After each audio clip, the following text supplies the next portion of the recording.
ए guys कपिलवस्तुको जानकारीको अनुसार है द केनेसेटले चाहिँ आउनेवाला दिनहरूमा चाहिँ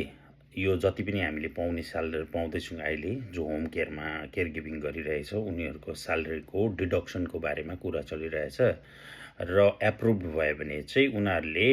जस्तै तेल अभिभ एरिया फर इक्जाम्पलको लागि तेल अभिभ एरियातिर 1000 सेकलसम्म काट्ने उनीहरूले एउटा निर्णय लिनेवाला छ या अब पास भयो भने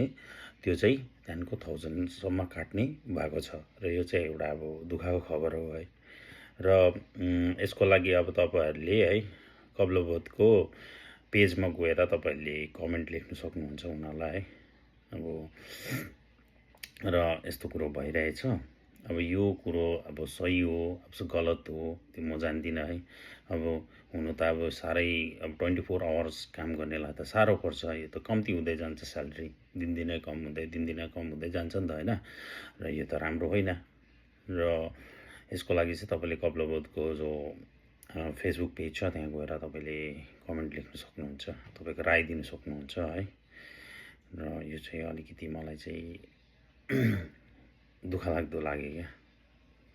अब दिनदिनै स्यालेरी त्यो पाराले कट गर्यो भने त कसरी भयो 24 आवर्स गर्नुपर्छ हामीले काम हैन अब के हामीलाई फेरि 8 आवर्स मात्रै काम गर्ने बनाइदिनु पर्यो त्यो भने चाहिँ सही हुन्छ होला नभए चाहिँ यो चाहिँ साह्रै उयो भयो हाम्रो लागि चाहिँ एकदमै अनएथिकल भयो क्या